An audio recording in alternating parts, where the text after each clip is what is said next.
Hey guys, welcome to another video. It has been a while, but I am back sharing some more process on my Ellie picture. So first off, I'm going to apologize if I sound congested or my voice sounds gravelly. A couple of weeks ago I had a cold and it's just kind of lingering, like I just can't get rid of it. It won't die. But anyways, so let's get started. So this was my Ellie picture. I painted this after I saw the last E3 trailer for The Last of Us 2. And I really love The Last of Us, so I just had to paint something for it.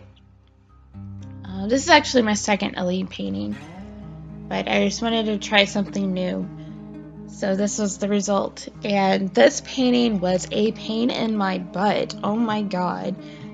So you know how you sometimes, for those artists out there, you have those paintings that end up being an epic battle? Well, this was that painting for me.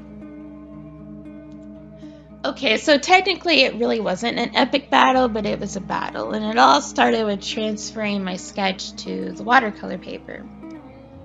And I don't have, at this point in time, I don't have a light board, I don't have a printer, so I'm trying to trace my paper over my computer monitor. And the first time I did it, it was too small. I wanted it a little bit bigger, so I tried tracing it again, and I messed up on the face, and I didn't want to erase too much because I didn't want my erase marks to show through my paint. So then I tried a third time, and then that actually worked out great. So it was like, yay, awesome. And then I start painting, and everything's going well. You know, my values, my colors are working out right, and then it gets to the face, and then that's where I screw up again. And you will see that here in just a minute.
This is the moment where I start screwing up. So what happened was I ended up using too much water, and the pigment was too dark, and it ended up making Ellie look like she was wearing eyeliner. And I just kept adding more and more paint, and it just kept getting worse and worse, and I was just like, yep, I screwed up. I ruined my painting. So what I did was I lifted up as much paint as I could with water, and as I'm talking, you can actually see what I'm doing here, but I'll explain what I'm doing here in a minute. So what happened after I lifted the paint, I just sat and I stared at it for like an hour, like, oh my god, what do? I messed this up, and I don't want to start over. I've already traced this. I've already wasted one sheet of watercolor paper. Watercolor paper is expensive. I mean, it's expensive to me. So I was thinking, like, what could I do to save this? And it's like, oh, maybe I could try colored pencils. And I knew I had some left over from projects from the past, and I have this big old box full of art supplies I've collected over the years. So I'm digging through this box, and of course, My color pencils are at the very bottom, so I'm digging through, can't find them. I'm stressing out, and then I pick up this bag that has like an X-Acto knife, and that X-Acto knife falls and lands directly on my foot, point down. So I'm bleeding all over the place from this thing, digging, trying to find my color pencils, and then I finally find them. And thankfully I had dark enough colors, you know, like browns and blues and some dark reds, that it was going to work out. So what I ended up doing was I ended up tracing or redrawing the eyes with colored pencils. And these are Prismacolor pencils, by the way, for anybody wondering. And it ended up saving my painting. I was shocked. And I was able to, instead of just painting the eyes, I was able to shade the eyes to get the color. And I used a little bit of paint on the eyes, and then they were still a little bit too dark compared to the paint. So what I did was I started kind of coloring in the shadow areas with coloring very lightly with the color pencils, and I really liked how it was looking. It was bringing out the values of my painting. And so then I would add another layer of paint over my color pencils, and it was pushing it even more. And I was like, holy cow, like this looks amazing. And so yeah, like that's the point in time I started using colored pencils with my art. And I actually used colored pencils for this entire thing. And I didn't go too dark with the color pencils. I just did like very light shading, and then I would add watercolor paint on top of the color pencils. And it was just like a slow build up with layers for the values. But I really feel like at this point in time, this painting was really that change into what I'm doing now. It's so funny because it's like I really thought that this painting was going to be a disaster for me, that this was going to be the one that, just like that first watercolor painting I ever did earlier in the year, it was like, this is going to be that one that's just going to be a pain in the butt that I'm not going to complete. But it actually ended up being really successful for me.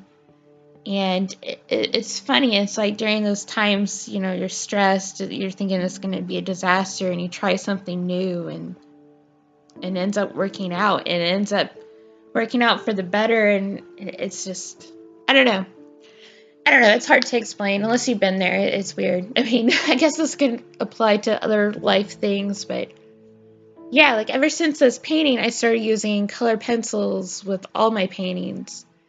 And with each painting, I feel like I'm getting better and figuring out how I could use them better to help with smaller details, to enhance certain areas. And I don't know, it's been an interesting journey. But anyways, I'm going to stop rambling because I am rambling. I didn't prepare what I was going to say. I'm just talking. So yeah, you guys, you know, enjoy the rest of the video. I hope you like it. I love Ellie from The Last of Us. I mean, I freaking love this game. So if you like this painting, you know, feel free to follow me on Instagram or Tumblr. The links will be in the description, but I will probably have more based off this game soon, especially whenever it comes out. Oh my gosh. Anyways, you guys enjoy.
Alright, so we're nearing the end of this painting. I didn't record this part, but after I took the tape off the painting, I wasn't really feeling it. I didn't like how the foreground looked with the ferns. I felt like it was too sharp, it was too green. I needed to do something to kind of unify the image more. So I took some white gouache and a paintbrush and I just added some splatters everywhere, and it worked out better because I just felt like it was just a giant green blob on the foreground, and I don't know. Like I said, this painting was a battle. But this is how it looked. Thank you guys for watching. Thanks for putting up with my rambles. I promise next video will be better. And yeah, feel free to give me a like or subscribe. I do have prints and original paintings available in my web shop, so just click the link in my description, and I will see you next time. Bye, guys.